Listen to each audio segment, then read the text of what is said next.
Hey there.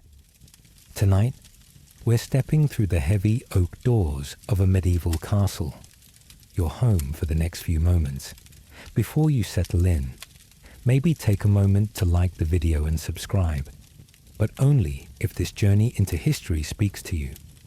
Feel free to share where you're tuning in from. It's always fascinating to see who's walking these ancient halls alongside us. Now, imagine you're waking up in a cold stone chamber. The walls are rough and chill to the touch. No glass in the narrow window to soften the sharp morning light. Outside, you hear the steady thud of horse hooves clattering against the gravel courtyard. A faint glow flickers through the doorway. The first light of dawn touching the keep's ramparts. The air carries the scent of damp earth, mingled with smoky whispers from the kitchen hearth, and just a hint of yesterday's bread, hardened and forgotten on a wooden table. You stretch on your rough linen bedding, more scratchy suggestion than comfort, and realize that today, like many before, you're not the king. The crown you think you see glittering in the great hall is often little more than a symbol, a shiny mask that hides the true power. Because here's the twist. The man who wears the crown is rarely the one who pulls the strings. Sometimes it's a powerful baron whose voice echoes louder in the council chamber. Sometimes it's an archbishop whose blessing or curse shapes the fate of realms. Other times, it's a network of knights and nobles locked in a subtle game of favors, debts, and promises. Power in the Middle Ages is a layered puzzle, a chessboard of loyalties, rivalries, and shadows. Picture a room thick with smoke and whispered schemes, where the king's closest advisor counts the weight of every decision, not with a crown on his head, but with a ledger and a sharp tongue. You can almost smell the ink on the parchment, hear the rustle of fine robes and the muted footsteps of courtiers bending their knees more to ambition than respect. The reality of medieval rule is far from the grand banquets and shining armor often imagined. Behind the towering walls and stained glass windows is a dance of influence, where the crown's gleam can blind even the most watchful eyes. So if the king is just the visible peak of a vast iceberg, then who lurks beneath the surface, shaping the fate of kingdoms from behind velvet curtains and iron gates? As you ponder this, the castle's ancient stones seem to whisper back, inviting you to peer deeper into the tangled web of medieval power. You step out into the open courtyard, and the morning air grips your skin with the kind of chill only thick stone walls can breed. Under your boots, the ground is a mosaic of mud and straw, hardened in places by hooves and wheels, soft and sticky in others. You're in the heart of a baron's estate now, and this is no romantic castle fairy tale. It's a machine built of flesh, land, and ancient promises. Ahead of you, a young page struggles to carry a wooden tray of freshly oiled chainmail. The metallic scent mingles with the smoke from the smithy, where the blacksmith's hammer delivers a slow rhythm, not unlike the beat of a war drum, softened by distance. The clang echoes across the courtyard, blending with the sound of chickens and muttered curses from stable hands. This isn't the king's court. This is the realm of a powerful baron, and you're beginning to realize he doesn't wait for royal permission. He gives his own orders. In the hierarchy of medieval life, the baron stands tall, not just by birth, but by the sheer force of land, men, and obligation. The feudal system wraps the land like a spider's web, and you are now tangled in its sticky threads. Each man owes loyalty to the one above and power over the one below. The baron holds land from a duke, who in turn swears fealty to a king, who may or may not have any real say in what happens out here. The word fief isn't just a historical footnote. It's real estate with a pulse. It means soil that feeds mouths, forests that supply timber, rivers that define borders. But it also means knights owed for service, taxes to collect, and peasants who work the land in return for protection that often comes too late, or not at all. A cart rattles past you, its wooden wheels creaking under the weight of grain sacks owed as tax. You watch as the steward ticks them off with a goose feather quill, every motion efficient, unsmiling. A free man, the farmer says, but you both know he couldn't leave if he tried. His debts, like his boots, are caked with the mud of this estate. Your guide today is not a king, nor even a noble. It's a lean, sharp-eyed reeve, a man caught in the middle, appointed by the baron, feared by the peasants, ignored by the knights unless they need something. His tunic bears stains of ink and grease, and the keys on his belt jingle like a priest's rosary. He knows every field and every name. Power here is not loud. It's quiet, consistent, and often invisible. As you follow him past the granary and into the manor's solar, you notice the walls lined with weapons, not just for show. Each blade has been blooded. Overhead, banners hang like reminders. This house has survived generations of war, betrayal, marriage, alliances, and famine. The family motto stitched into the cloth is not Latin nobility, but something far more pragmatic. Hold what is yours. Inside, the baron is seated in a heavy chair, more throne than furniture. His robe is lined with fur, rabbit, not mink. And his hands are calloused from hawking and war, not ink and prayer. His power is real, and so is his fatigue. Behind every decision lies a chain reaction. If he denies the knight's request for new lands, the knight may leave for another lord. If he grants it, he weakens his own standing. Balance is everything. Every move is weighed. And yet, despite this system of carefully stacked loyalties, the structure strains. Vassals owe military service, but wars drag on. Lords expect taxes, but harvests fail. And when one link weakens, others begin to pull apart. Even now, word arrives of a neighbouring baron refusing to pay tribute. A messenger, dusty and horse-weary, delivers the news in hushed tones. You watch the baron's jaw tighten, and you realise loyalty, for all its ceremony, is a fragile thing. But here's the twist. If every baron, knight, and reeve is busy enforcing his own rules on his own lands, then who, if anyone, is running the kingdom as a whole? How can a country stand when it's made of lords pulling in different directions, each one a king in his own corner? If each man is master of his manor, who watches the space between them? And what happens when someone decides that their corner should be just a little bigger? You walk away from the manor and its muddy courtyards, your boots now pressing into cobblestone roads, leading to the heart of another kind of power. As you draw closer, the sound of labour and chatter fades, replaced by something slower, deeper, the low, pulsing breath of sacred silence. You're approaching the cathedral. The air changes before you reach the doors. There's a chill here, not from the wind, but from the stone itself. The scent of burning wax, aged wood, and incense thickens around you. And when you step beneath the towering archway, the world shrinks to shadows and light. Columns stretch like trees toward a vaulted sky. Stained glass windows spill amber and blue across the flagstones. Your footsteps echo, reverberating down a hallway lined with saints carved in solemn poses. A monk passes, robe brushing the floor like whispered fabric, his gaze never meeting yours. And ahead, under the glimmer of hanging chandeliers, waits the bishop. He doesn't wear a crown. His mitre is taller, more austere.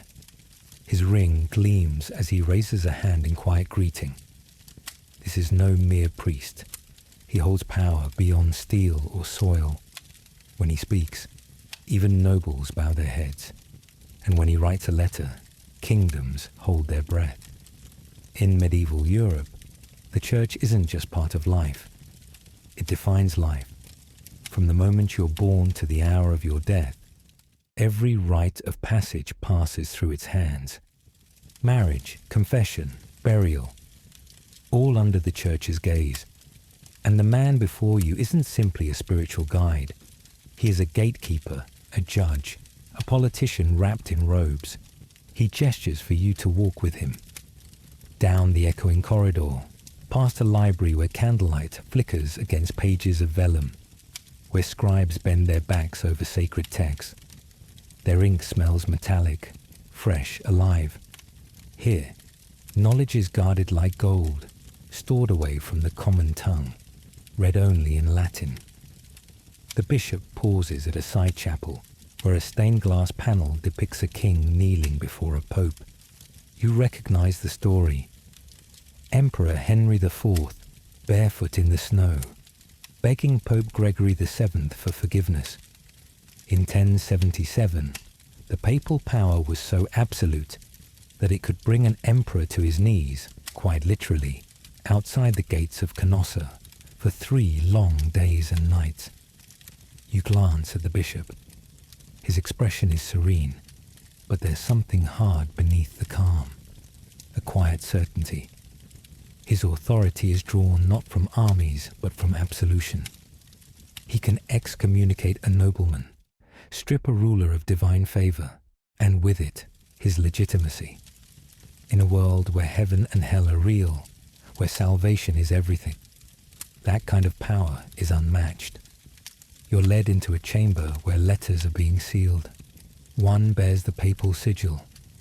A golden key pressed into red wax is destined for another kingdom, another ruler. The words inside may spark peace or war. You realize then, the church doesn't conquer land, it conquers minds. And the Pope, he sits in Rome, distant yet omnipresent. No king dares ignore him. No emperor moves without considering his reaction.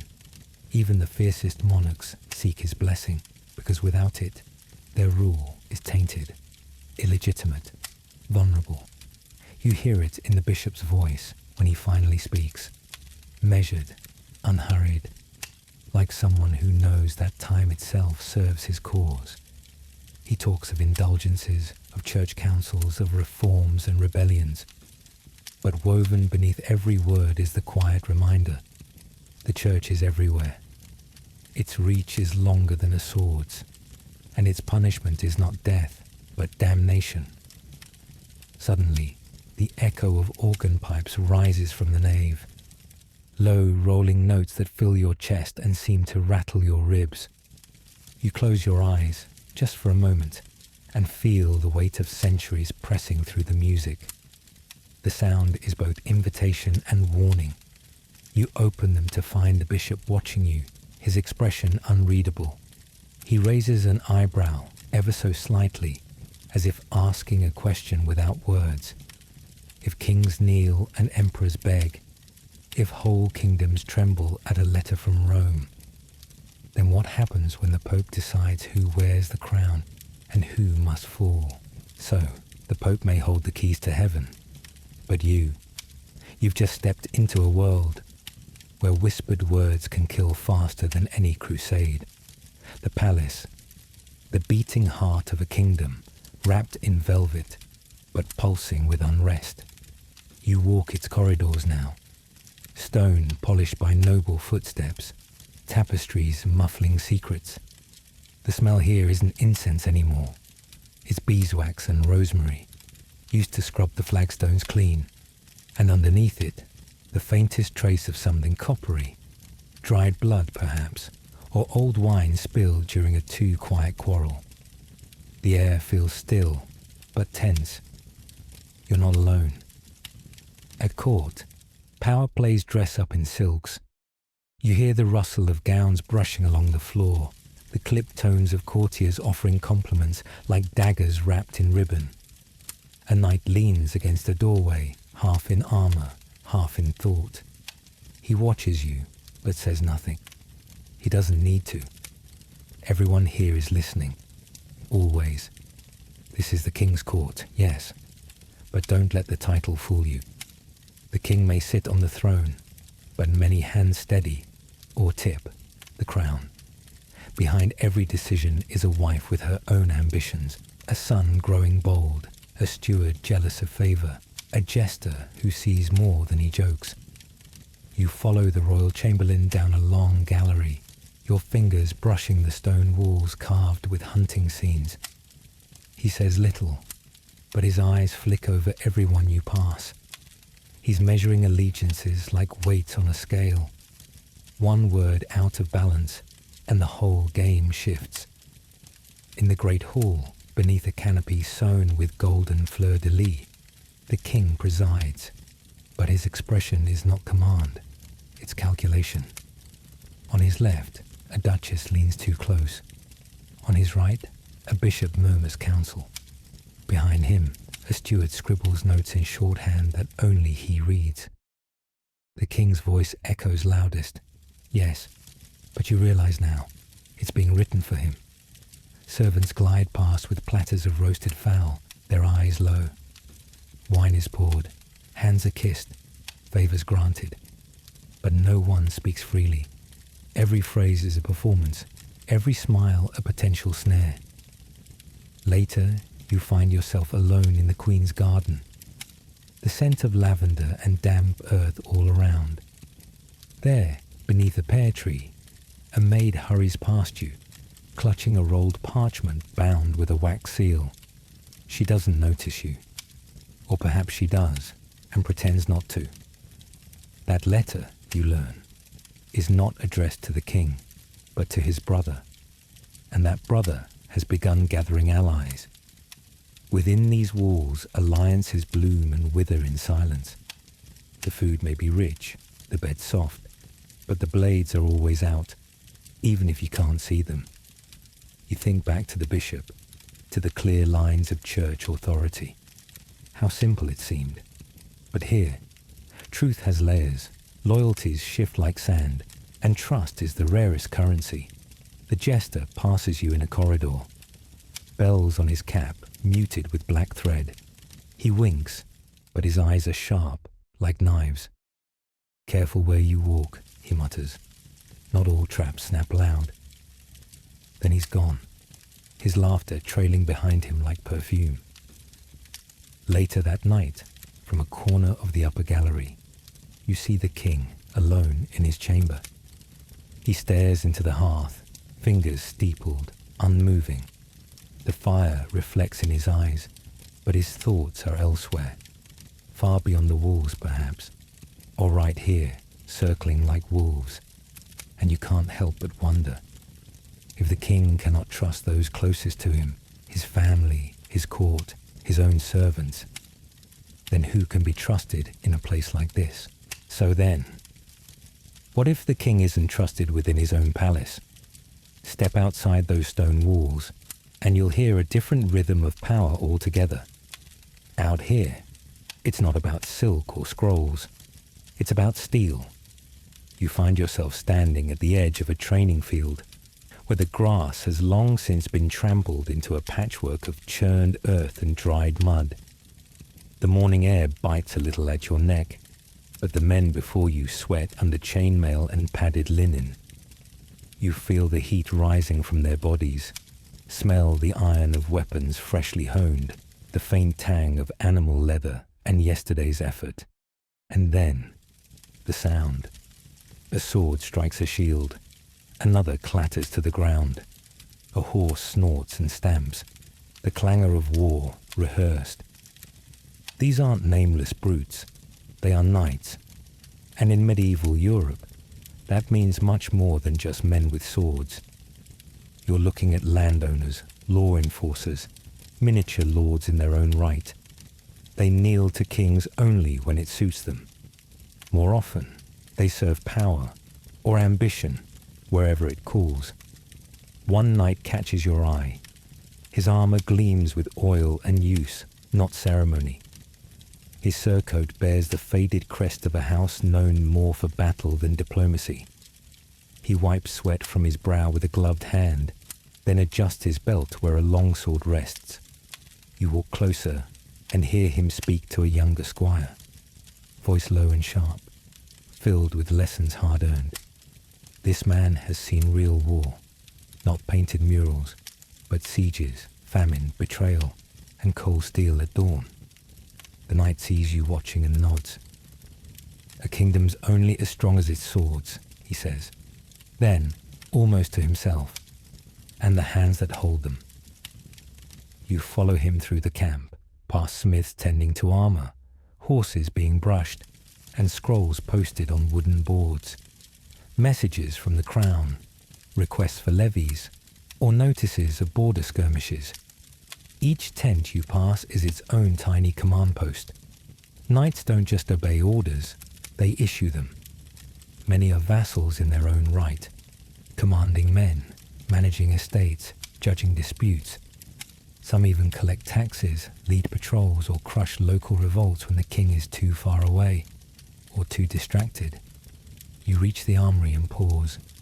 Inside, the scent of oil and iron thickens. Rows of weapons, carefully stored. Halberds, maces, axes, each balanced for its wielder. A young knight polishes his helm beside a window, humming softly. His fingers are nicked and calloused. This is no tournament relic. It's a toolkit for real survival. The knight from before motions you toward the practice yard again. He points toward a small group gathered around a banner. A visiting noble has arrived, and with him murmurs a rebellion. Not open treason, not yet, but doubt. Questions whispered around campfires. Is the king too soft, too distant, too obsessed with coin and courtly pageants to notice his land slipping? You notice how quickly eyes glance away, how voices drop when pages pass too near. Even here, in the open air, loyalty is a performance, and suspicion is thick. The knight leans in and says quietly, "It doesn't take a crown to rule, just enough swords and the courage to march." His words settle like stones in your chest. You think back to the baron, to the bishop, to the king in his quiet chamber, and you begin to wonder, if knights command men, and those men command fear, if armor becomes louder than parchment, and steel louder than prayer, then what happens when a knight decides the king is no longer fit to rule? The knight may ride with a banner and a sword, but he does not mint coins. And now, your boots step off the muddy field and onto cobbled streets, uneven and cracked from the weight of wagons and years. The scent hits you first. A blend of baked rye, drying herbs, damp wool, and the acrid trace of tanner's lime from a nearby alley. The air is denser here, buzzing with voices. You're in a medieval city now, not the capital, but a rising power in its own right. The gates were not guarded by lords, but by guildmen. The taxes at the entrance were collected by a man in fine wool, not armor, and the man who greets you wears no title, but his fingers glint with rings and his eyes dart with calculation. He is a merchant, and he does not bow easily. Around you, the town breathes in rhythm. Blacksmiths hammer out hinges and horseshoes. Bakers pull fresh loaves from deep ovens, their surfaces dusted with flour and ash. Butchers shout over the din, and scribes scratch notes into ledgers with fingers stained from ink. The sounds are different here, not martial, but mercantile, still powerful, still sharp. Your guide today wears a trimmed beard, a leather pouch at his hip, and the confidence of someone who knows exactly how much his word is worth. He doesn't talk about lineage, he talks about shipments.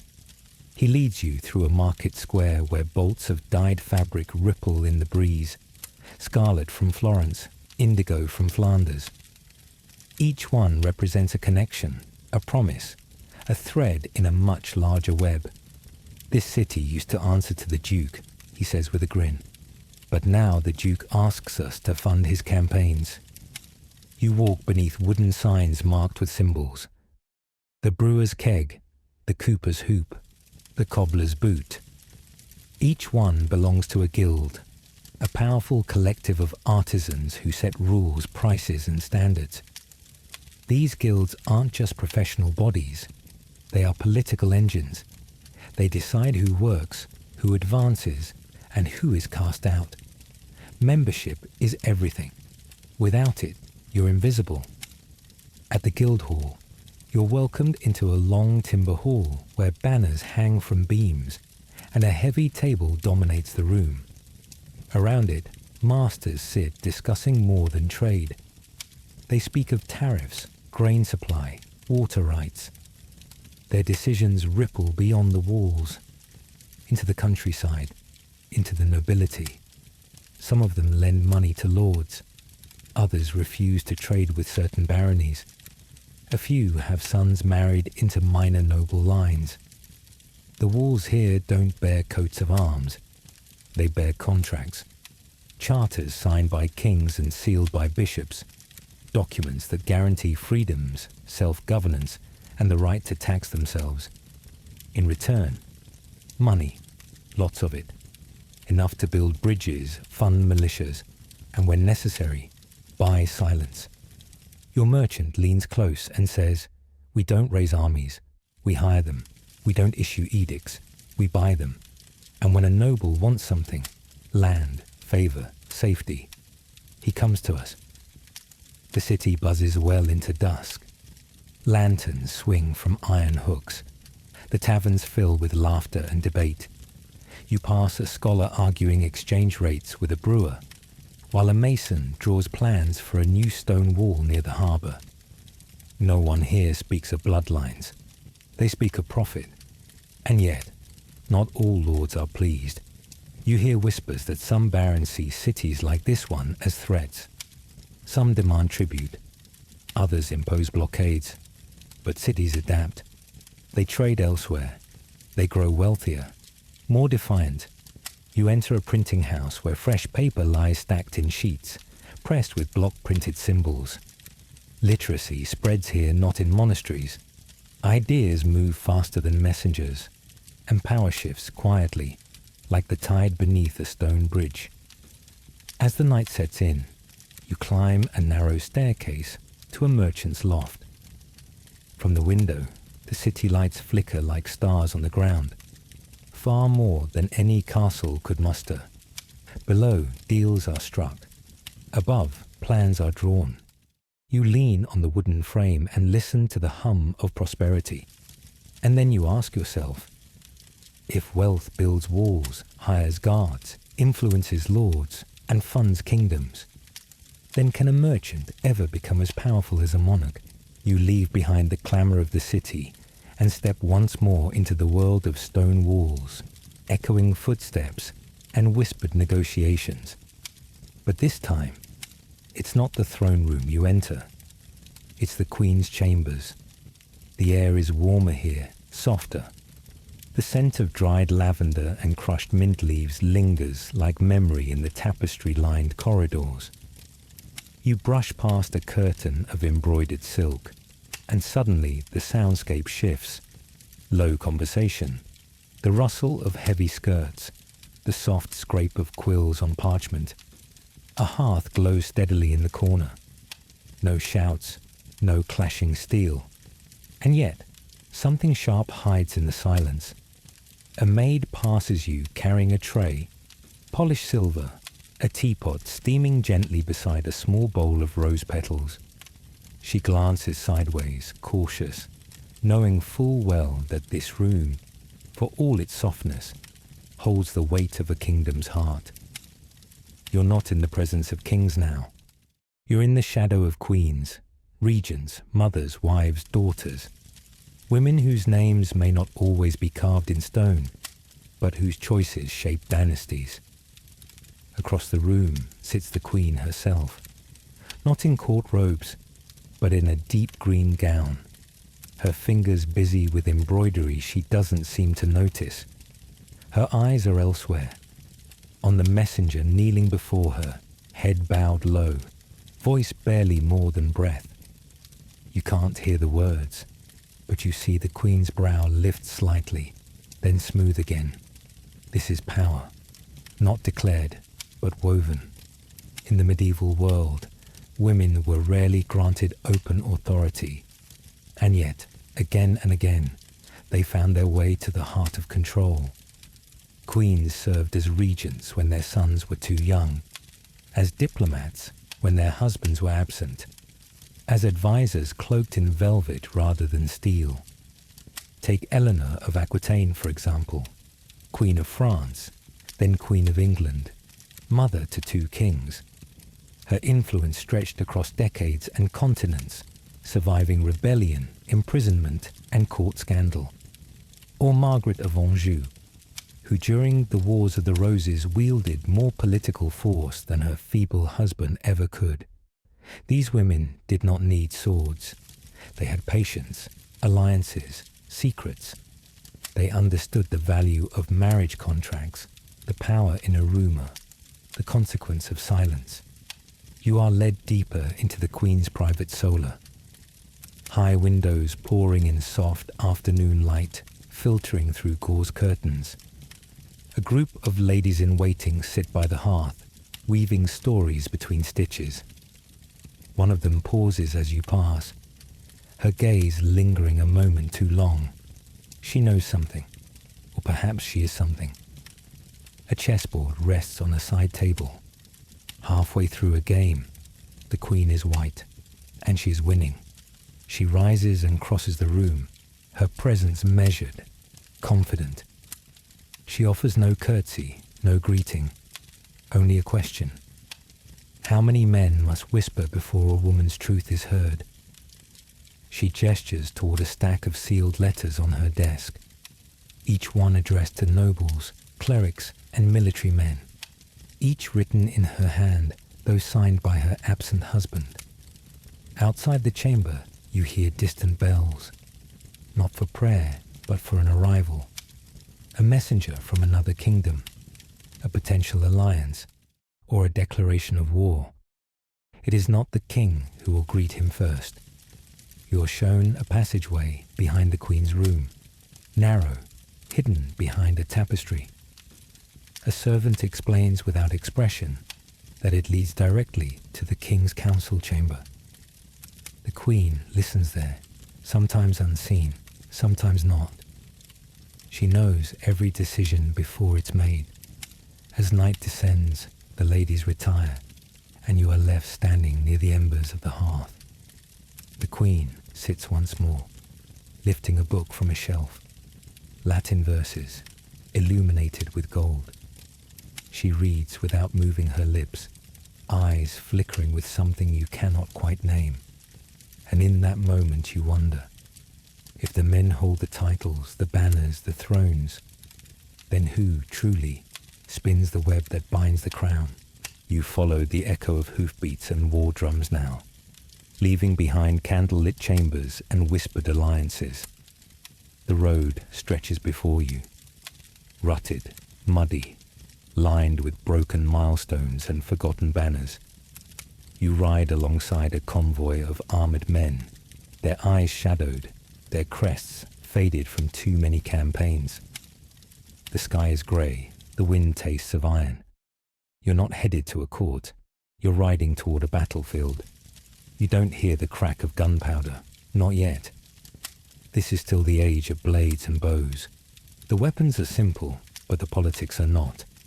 Ahead of you lies the ruin of a former castle, its towers crumbled, its gatehouse scorched black. Another king once ruled there. His name, forgotten.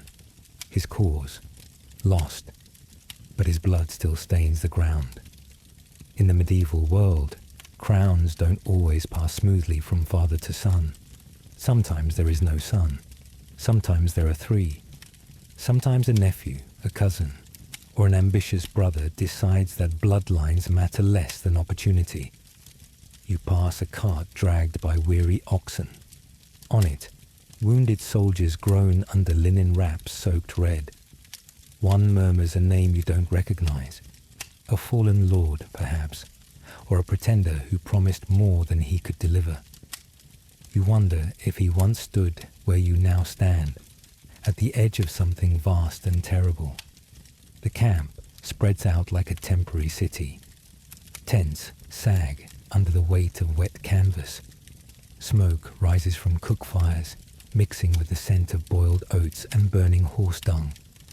But above it all, you smell tension. It's in the clench of the captain's jaw, in the way squires fumble with armour, in the silence before orders are shouted. Tonight, the claimant to the throne, a tall man in a red surcoat, walks the perimeter of the camp. He stops to speak with a sergeant, then a priest, then a boy no older than 15 polishing a halberd too tall for his reach. He makes promises to each, some true, some not. Inside his tent, maps cover a long table. Rivers, bridges, keeps, each marked in charcoal, each a prize or a danger. A scholar nearby recites the old laws of succession, who married whom, what blood carries weight. But his words grow quiet as the commander lifts his hand. Laws, he mutters, only matter when you've won. And outside, by torchlight, his men sharpen blades. The next morning, you ride with the forward guard. The fog clings low. The world feels muffled, as if holding its breath. Then, a trumpet call. 1, 2. Then the cry of men surging forward. You don't see banners fluttering in slow motion or hear some noble speech echoing over the field. What you hear are screams. What you see is chaos. Horses stumble. Arrows slice air. A young knight falls beside you, helmet knocked askew. You catch the look in his eyes, not of glory, but of confusion. He thought he knew what this was. And then silence. Just like that. The storm ends. Bodies lie scattered like broken chess pieces. Among them, a flag with a golden lion, trampled into the mud. The victors gather. Survivors limp back. And by sunset, the camp has a new ruler. The old banner burns slowly in the fire, curling into ash.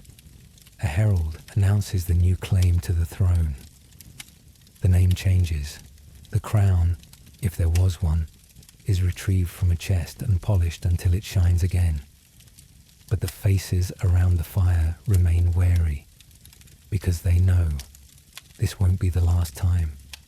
You sit among them, the chill settling into your bones, and you wonder, when a kingdom can be won by sword, undone by parchment, and claimed by blood, what truly is the cost of ruling? And more importantly, if the throne rests on such fragile ground, then who has the power to rewrite the rules before the next battle even begins? You feel the heat long before you see the city. It rises from the earth in waves, wrapping around your legs like invisible smoke. The sand crunches beneath your boots, fine and blistering. Your armor, once a symbol of devotion and pride, now feels like a personal oven. The chainmail bites into your shoulders, soaked in sweat. Your mouth is dry. Again. No matter how much you drink, you've marched for months across unfamiliar lands, praying at every dawn, fighting at every dusk. You came here as a crusader, not for gold, not for land, but for salvation. At least, that's what they told you back in your village. Back when the bishop read aloud the Pope's decree, his voice trembling with righteousness. The Holy Land must be reclaimed. God wills it. Now, as the city's walls shimmer in the heat ahead, you wonder who truly willed this. Behind you, a line of weary men shuffle forward. Their flags droop, their banners faded. Some hum hymns to keep rhythm. Others whisper psalms for protection. But many, too many, walk in silence. You glance to your left and see a knight removing his gauntlet, exposing cracked, bleeding knuckles. His ring, a symbol of his order, is gone. Your hand goes instinctively to your belt, where a small wooden cross hangs. The edges are worn smooth by your fingers, a habit, a comfort, or a question. Around the campfires at night, you hear talk of different motives. Some are here because their lords demanded it, others to erase past sins. A few seek absolution for things they've never spoken aloud. And then there are those who came for glory and found only heat, hunger, and doubt. The priest who travels with your company still reads Mass, still offers comfort, but his voice cracks more often now. The parchments he carries, once proud declarations of divine purpose, are frayed. Even the ink seems faded, as though heaven itself hesitates. When you arrived at the coast months ago, the ships were blessed.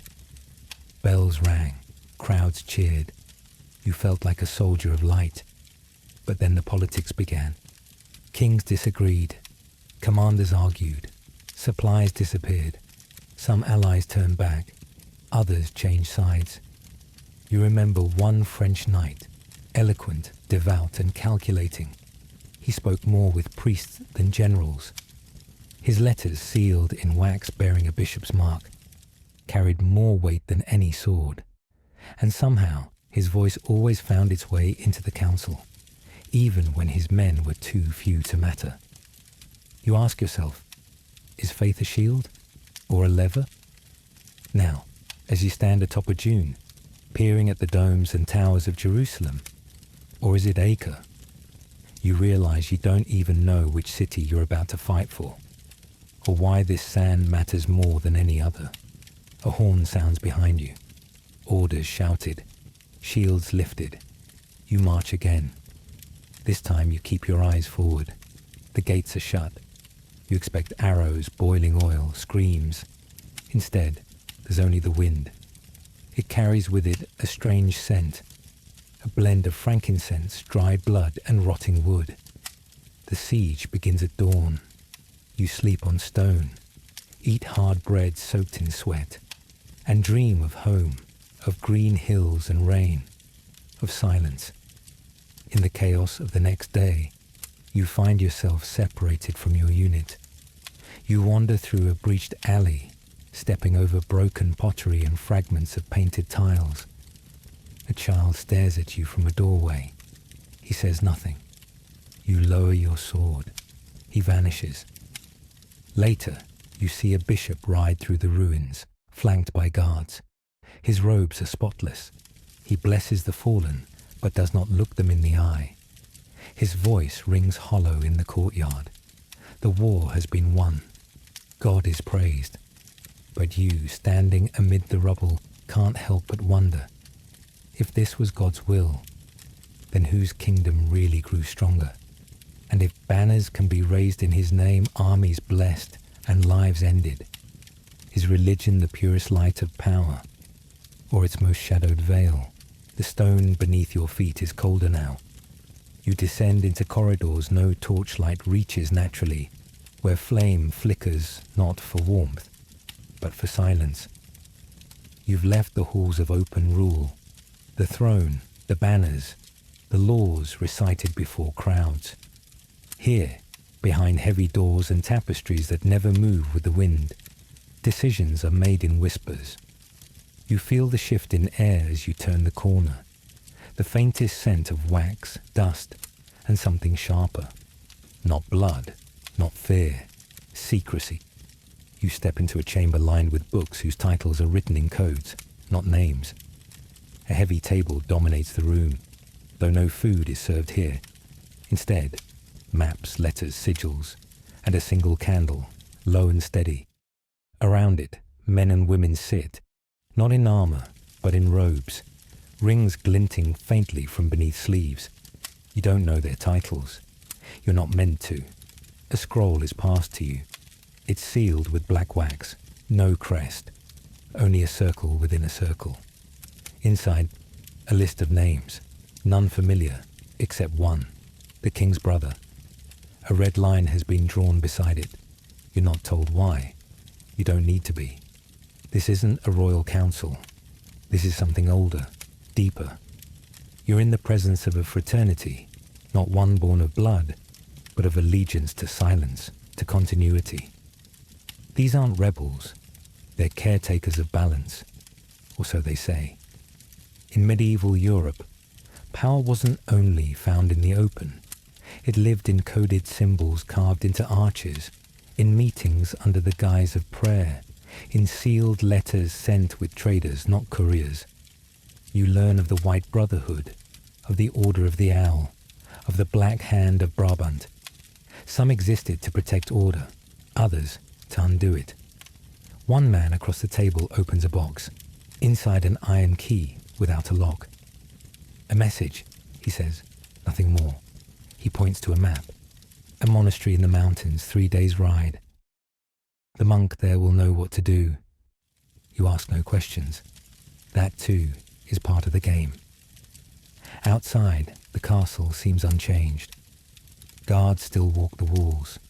Courtiers still dance. The king still smiles. But underneath, paper moves faster than steel. And in that movement, thrones shake. You're taken to a scribe's room. Not a monk, not a servant, but a ghost with ink-stained hands. His eyes are pale, and his memory longer than the kingdom's borders. He shows you letters from decades ago, each sealed in sigils now lost to time. In them, orders, agreements, deaths that never made it into the chronicles. He tells you the Queen's mother orchestrated a coup that saved the realm, that a war blamed on barbarians was provoked by a guild's sabotage, that one heir was switched at birth to prevent civil war, and that the only reason you're hearing this is because you've been chosen. You return to your quarters late that night. The fire has long since gone cold. On your bed, folded carefully, is a cloak of midnight blue. No insignia, just weight. You don't need to ask who left it or why. But as you sit beside the hearth and press your palm against the wax-sealed message in your coat, you realize something that chills more than the stone. You never saw the real throne. You only saw the theatre built around it. And if this much can happen behind stone walls and candlelight, who truly pulls the strings of kingdoms? And what happens when those shadows disagree? You step into a vast hall where the sunlight filters through narrow windows, dust motes dancing lazily in the beams. The air is heavy with anticipation, the murmur of voices blending into a constant hum. You stand on coal stone floors, your footsteps echoing as they mingle with the sharp rap of a wooden gavel striking its block. The judge's voice rings clear, resonant, authoritative. This is the court, where words wield power as surely as swords. The scent of beeswax from the polished benches mingles with the faint smell of leather-bound tomes stacked along the walls. Around you, townsfolk crowd the benches, faces etched with hope, fear, and resignation. Some clutch parchments, petitions, deeds, accusations, hoping their cause will find justice in this place. Others whisper quietly among themselves, wary of the judge's favor. Here, laws are not merely words written on parchment. They are the foundation of power, the invisible chains that bind subjects to rulers. You watch as a case unfolds, a dispute over land boundaries between a humble farmer and a local noble. The farmer's hands tremble as he presents his claim, voice steady despite the weight of centuries of injustice bearing down on him. The nobleman, resplendent in fine clothes and an air of entitlement, counters with a ledger, its ink bold and its dates recent. The judge listens, weighing facts and influence with equal care. You feel the tension ripple through the room, a current as palpable as the warmth of the hearth behind you. Courts like this were the battlegrounds of medieval society, arenas where justice was dispensed, but also where rulers extended their grasp. Monarchs commissioned laws that favored their interests. Judges often loyal to powerful patrons. The written code was a tool. To enforce order, yes, but also to solidify hierarchies. You hear murmurs of royal edicts, of charters granting towns rights and privileges, but also restricting freedoms. The law could protect you or imprison you, depending on who wielded it. You see how common folk navigated this maze, sometimes finding relief, sometimes falling prey to corruption and bias. In a quieter corner, scribes hurriedly transcribe proceedings, their quills scratching a steady rhythm. Their records would shape future disputes, creating precedents that either open doors or slam them shut. The power of words, ink, and interpretation was immense. A sudden knock interrupts the session. A messenger delivers a sealed letter bearing the king's signet. The judge breaks the wax with a precise motion, reading aloud a new decree, one that changes the course of the trial and the balance of power in the region. As the courtroom empties, you linger by the heavy wooden door, feeling the weight of decisions made and undone within these walls. You realize that while swords conquer lands, it is the law that holds them. And as you step back into the bustling streets, the question settles in your mind. Is the law a shield for the people, or merely another blade in the hands of those who rule? You find yourself in a grand library, where the silence is so deep it almost feels like a physical presence pressing against your ears. Shelves rise high around you, heavy with leather-bound tomes and fragile manuscripts. The faint scent of aged parchment and beeswax drifts softly through the air, mingling with the warm glow of candlelight flickering gently on the walls. You run your fingers along the spine of a thick book, feeling the delicate texture of vellum beneath your touch. This is more than just a room full of books. It is a sanctuary of power and image. In medieval times, art and culture were not mere expressions of creativity. They were instruments wielded by rulers to shape perception, legitimize authority, and inspire loyalty. The court poet, the commission painter, the cathedral sculptor, all served a greater purpose than personal fame. They were craftsmen of narrative, shaping the stories that the world would remember.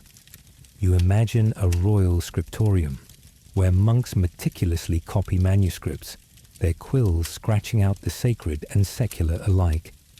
Illuminated letters gleam with gold and vibrant colors, depicting kings clad in shining armor, saints descending from the heavens, and battles won by divine favor.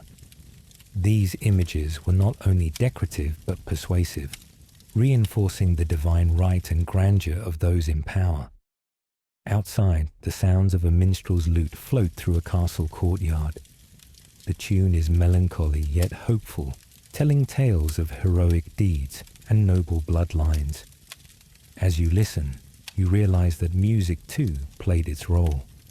Sung to entertain, yes, but also to instill pride and memory, to cement alliances through shared stories. In the bustling city, guilds commissioned stained glass windows for churches, each pane a vibrant tableau of faith and local law.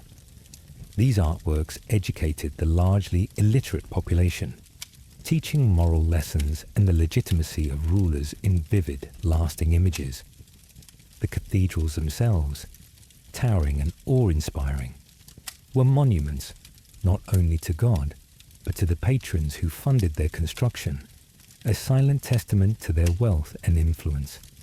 You come across a courtyard where sculptors chisel statues of knights and saints, their steady rhythms echoing off stone walls. The statues aren't just art, they're statements, bold and permanent, proclaiming who deserves to be remembered, who holds the favor of heaven and earth. You are led into a chamber where court poets recite verses praising their sovereigns. Their words weave myths around the monarch's origins, divine ancestry, heroic lineage, unbreakable destiny. These stories shape the minds of nobles and peasants alike, embedding the ruler's image into the very fabric of culture. And yet, Not all art is propaganda. You glimpse a tapestry depicting a local legend, a rebel figure framed not as a villain, but as a symbol of hope. You wonder if these subtle narratives planted seeds of change, even in the shadows of grand courts. As you step back into the fading light, you carry with you the echo of creation, the delicate balance of power and beauty, truth and tale. And so you ask yourself, who truly writes history? The victors who hold the swords, or the artists who wield the brush? You find yourself stepping through the grand archway of a lavish hall, where light spills from gilded chandeliers, casting a warm glow on polished marble floors. The scent of rich perfumes mingles with the faint aroma of roasting meats and freshly baked bread carried from distant kitchens. Around you, nobles clad in silks and velvets converse in a tapestry of tongues, French, Latin, Italian, and others, each syllable weighted with subtle meaning and hidden intent. This is a diplomatic reception, a theatre of power as intricate as any battlefield. Here, the Game of Thrones unfolds not with swords, but with words, glances, and carefully exchanged gifts. You can feel the electric tension, the constant undercurrent of alliance and betrayal. Every nod or slight carries the weight of kingdoms. You are led past tables laden with rare spices and precious gems, symbols of wealth, but also of influence. You hear whispers of marriages arranged not for love, but to secure peace, of treaties inked in secrecy, and armies promised behind closed doors. This is where the fate of crowns is often sealed. A French duke, proud and stiff, boasts quietly to his companion about his country's plans to support a claimant to the neighboring throne. His polished boots tap impatiently on the marble as he fingers a ring bearing his family crest. Across the room, a Venetian ambassador smooths his cloak, eyes sharp, listening intently to every word. You watch as a Spanish countess, adorned with pearls that catch the light, leans in to a Polish prince. Their conversation is cordial, yet you sense the subtle jockeying, who gains favor, who loses standing. The room is filled with smiles that conceal sharper intentions. Outside these opulent walls, armies march and borders shift.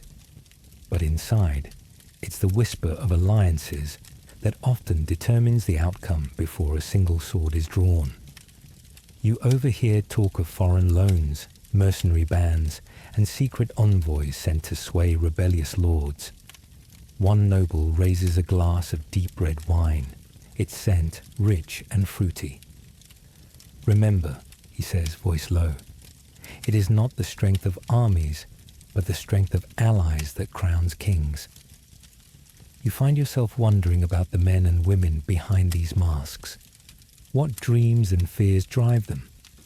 You imagine the letters exchanged in secret, the oaths sworn on holy relics, the promises made and broken under moonlight. As the evening deepens, the music swells, and dancers twirl. You feel the weight of history pressing down. The alliances forged here ripple out, shaping battles, rebellions, and the very maps you have seen in council chambers. And so you ask yourself, who truly holds the power over kingdoms? Those who sit within the throne rooms, or those who stand just beyond their walls? You find yourself amidst a bustling village festival, the air thick with the aroma of freshly baked bread, mingling with the sharp tang of roasting meat. The lively strumming of lutes and fiddles fills the open square, accompanied by laughter and the rhythmic stomp of dancing feet. Children dart between market stalls, their voices rising above the hum of conversation and clinking mugs. It is a scene vibrant with life, yet beneath this festive surface lies an undercurrent of tension. The peasants, those unseen yet vital threads in the tapestry of medieval society, carry burdens heavier than their backs suggest. Their homes are simple timber-framed cottages with thatched roofs, walls blackened by years of smoke, and dirt floors hardened from endless footsteps. You feel the grit beneath your own shoes as you walk through narrow lanes lined with drying herbs and bundles of firewood. Here, life is ruled by the cycles of the seasons and the demands of lords who hold their fate in calloused hands. Taxes take their toll, paid not in gold, but in grain, livestock, and labor. The mill grinds slowly, creaking under the weight of too much grain and too few hands. Fields are tilled by weary shoulders, and meals often consist of coarse bread and watery pottage. Yet, despite hardships, there is a spirit that refuses to be crushed. You hear whispers of unrest, the murmurs of those who question their lot and dream of more. Stories circulate of revolts far beyond these borders. The peasants of Flanders rising against their masters, the English commons grumbling louder by the year. At the village green, you watch as a weathered man steps forward to address a growing crowd. His voice is rough but steady, carrying tales of unjust lords who seize more than their share, of conscriptions that pull young men away from their families. He speaks of rights forgotten and promises broken, igniting sparks of defiance in the eyes of his listeners. The festival's laughter briefly falters, replaced by the clatter of raised voices. Women clutch children closer. Elders exchange knowing glances. You see the flicker of hope and fear mingled in equal measure. But rebellion is no simple thing. You are reminded of the harsh realities, the swift and brutal reprisals that follow the first act of defiance. Lords call upon their knights.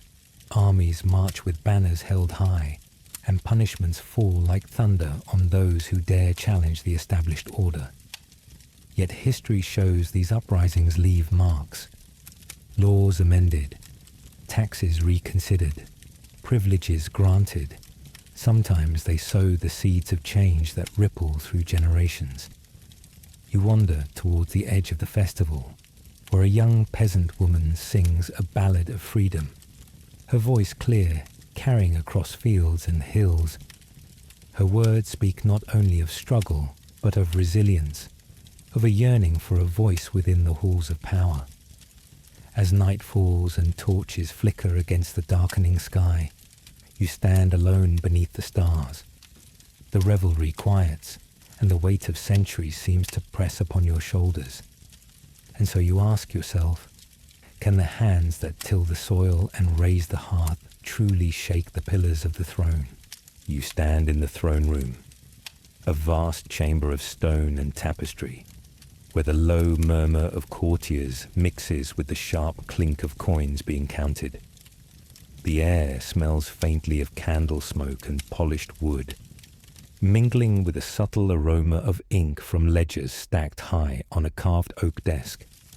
The heavy golden throne looms at one end, a symbol not just of power, but of wealth, the wealth that sustains it. Around you, nobles and officials shuffle parchments and weigh precious metals, their fingers tracing numbers that decide the fate of kingdoms. Taxes, tributes, tolls, all flow in like a river to fill the coffers of the crown.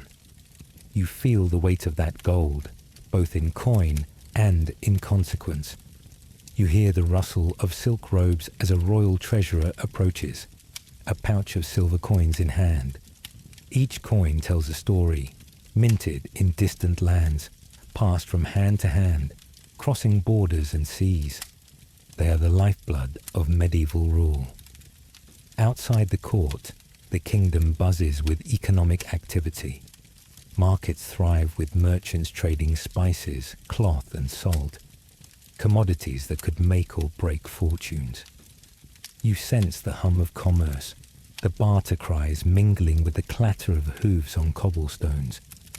Yet for every lavish banquet in the palace, there is a peasant paying dues from a meagre harvest.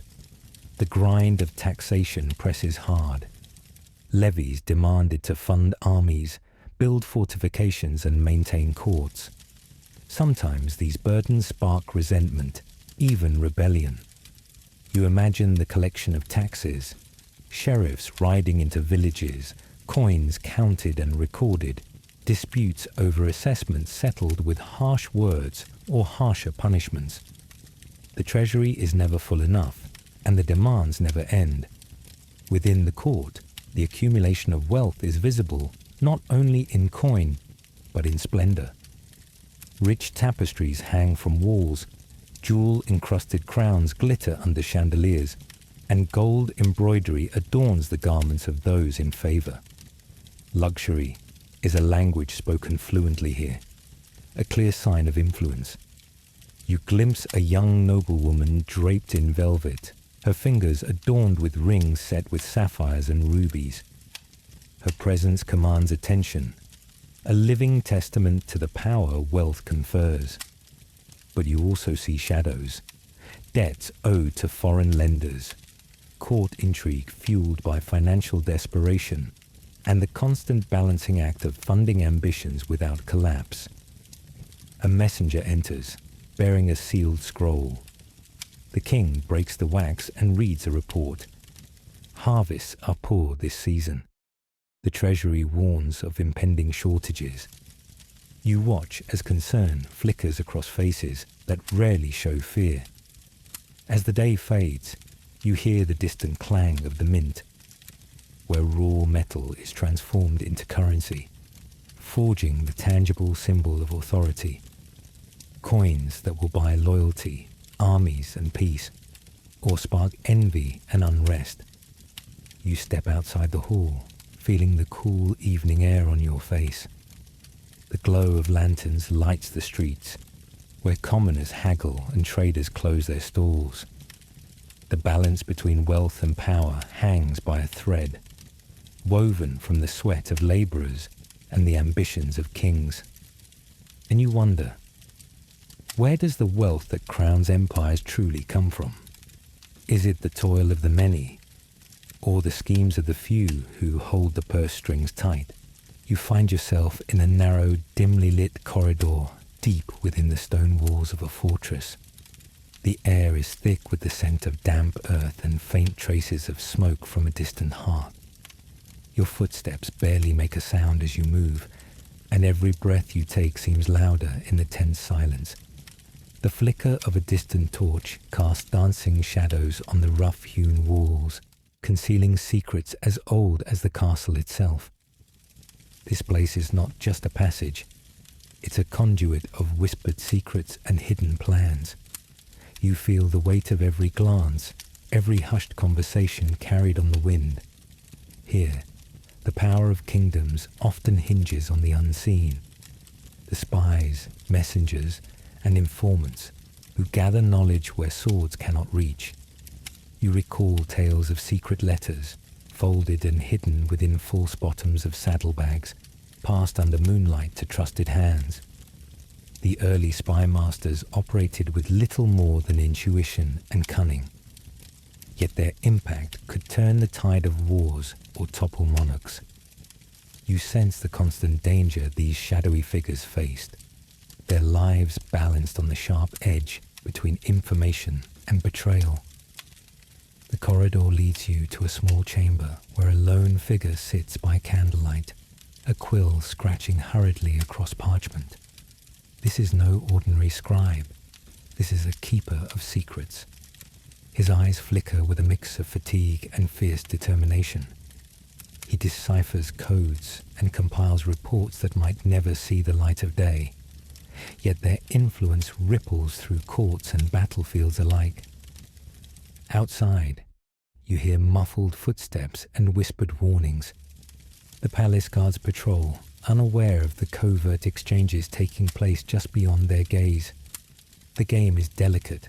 A stolen word here, a forged document there, all orchestrated in shadows. You feel the pulse of urgency and risk. A messenger caught spying might face swift justice or worse. Yet their courage feeds the ambitions of rulers hungry for advantage. intelligence becomes a currency as valuable as gold, a tool as sharp as any blade. As you move through hidden passages, you imagine the network of informants stretching across cities and countrysides, weaving a web of insight that shapes decisions made behind closed doors. Alliances shift based on whispered rumors. Battles are won because of a timely warning. You recall stories of famed spy masters whose names remain lost to history, but whose deeds altered kingdoms.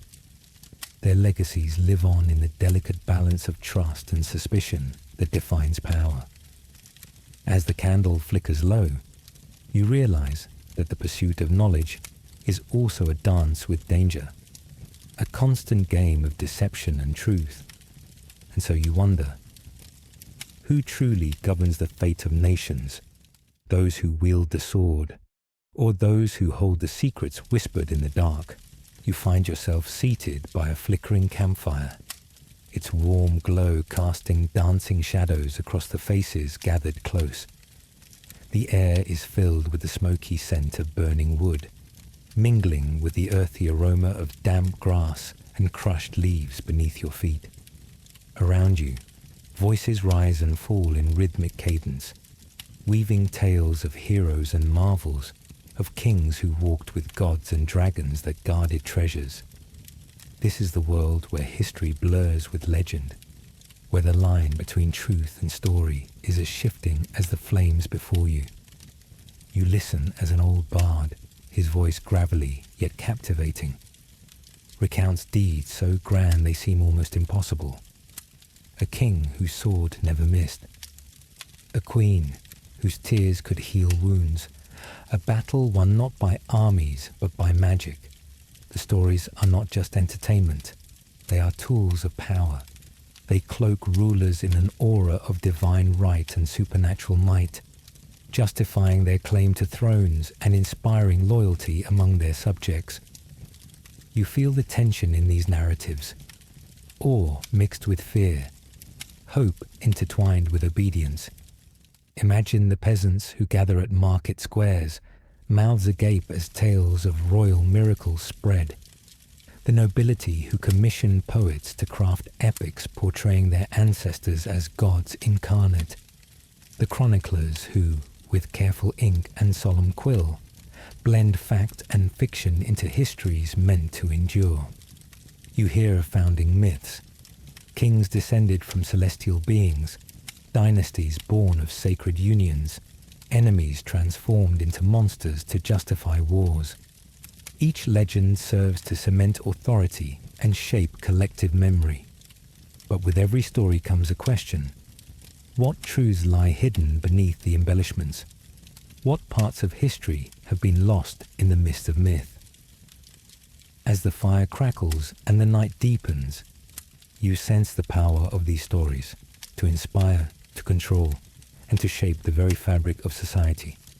And you wonder, where does the truth end and the legend begin? Ready to step into блок 18. Технологии и инновации. Как новые идеи меняли власть. There, you'll hear the hum of workshops and the spark of invention in the medieval world. Shall we continue? You find yourself in the quiet cloisters of a medieval monastery school. The scent of fresh ink and aged parchment fills the air, mingling with the faint aroma of beeswax candles flickering softly on wooden desks. Around you, the muted whispers of students reverberate gently off the cold stone walls as young scholars diligently trace letters and numbers, guided by stern monks whose robes brush the worn floor with every deliberate step. This place is a sanctuary of knowledge, but also a fortress of exclusivity. The world outside buzzes with commerce and conflict. Yet here, time seems to slow, tethered to the rhythm of chance and careful study. You sense the weight of centuries-old texts, bound in leather and preserved with reverence. Latin treatises on law, theology, and philosophy that form the backbone of medieval power. Education is not for everyone. You watch as noble sons and church aspirants, gain access to these halls, their futures shaped by mastery of language and doctrine. Meanwhile, the vast majority of common folk remain barred from these treasures of learning, their knowledge confined to practical skills passed down through generations. The monks read aloud from illuminated manuscripts, their voices steady, weaving complex ideas into patterns only a few can follow. You feel the hum of concentrated minds as students grapple with the teachings of Aristotle, Boethius, and Augustine, the giants whose words justify divine kingship and social order. But knowledge here is more than abstract thought. It is a currency of power.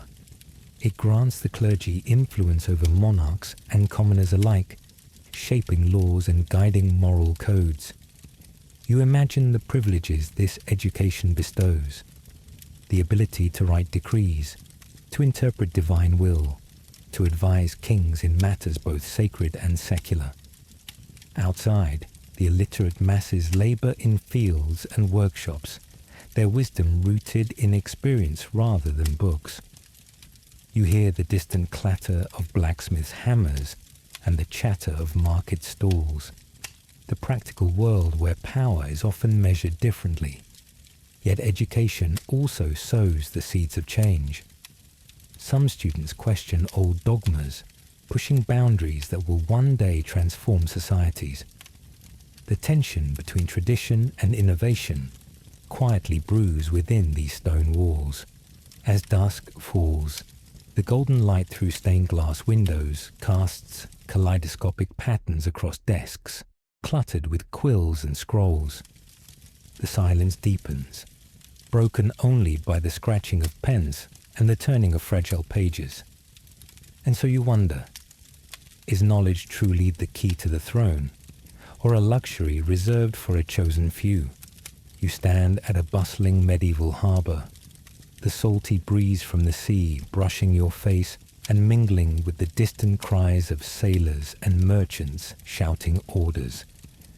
The wooden docks creak under the weight of crates and barrels, filled with spices, silk, salt, and precious metals arriving from distant lands. The rhythmic flap of canvas sails against masts echoes across the water, promising new horizons and untold riches. The harbour is alive with energy, a crossroads of cultures and ambitions. Traders from Venice, Genoa, and beyond haggle in a mosaic of languages, their voices rising above the hum of creaking ships and rolling waves.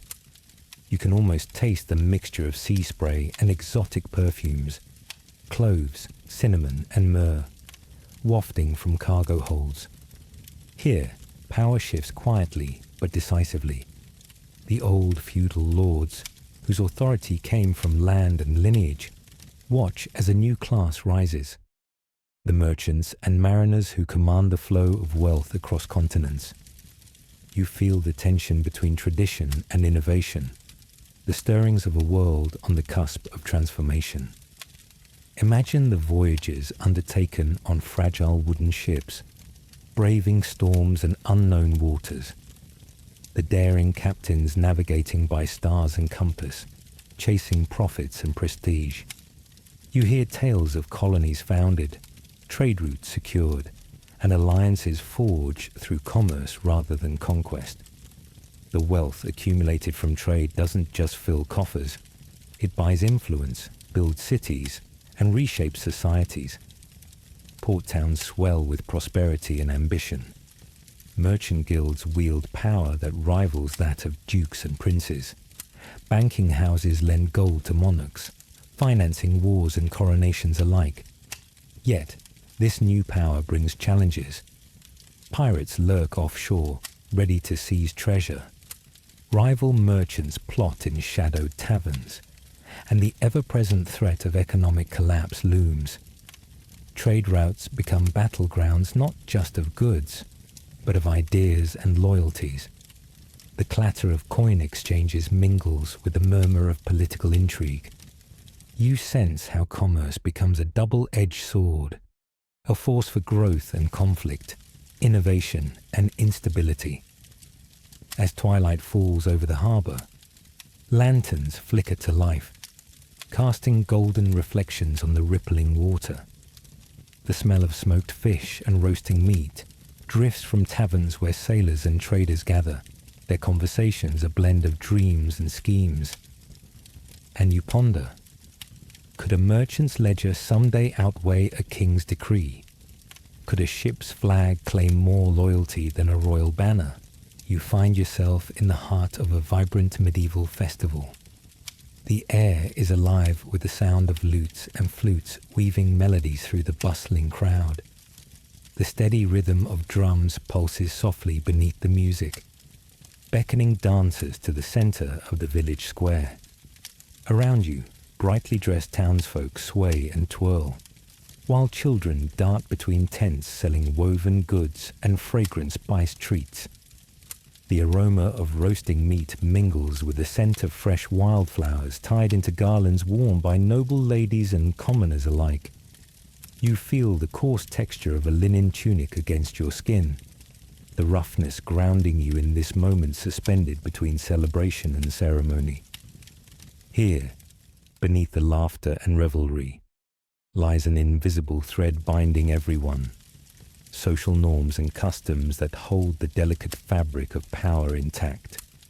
These traditions, passed down through generations, choreograph the dance of everyday life, dictating who sits at the high table, who tends the hearth, and who offers the toast. You notice the careful order in the proceedings. The mayor's son leading the procession, the priest blessing the crops, the blacksmith's wife quietly preparing the feast. Every gesture, every bow, every toast carries meaning beyond itself. They affirm rank, allegiance, and control, reinforcing hierarchies without the need for harsh words or visible force. The elaborate rituals at court and village alike are performances of power. Kings and nobles don crowns not merely as ornaments, but as symbols enshrined by ceremony, sanctified by sacred oaths, public displays, and the solemn passing of scepters.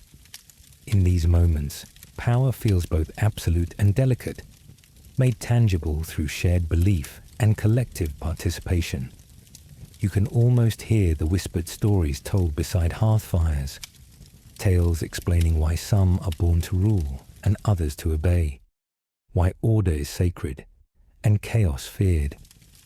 These stories shape behavior, embedding obedience and loyalty into the very soul of the populace. Imagine the tension beneath the festive surface. What if someone breaks the dance, steps out of line?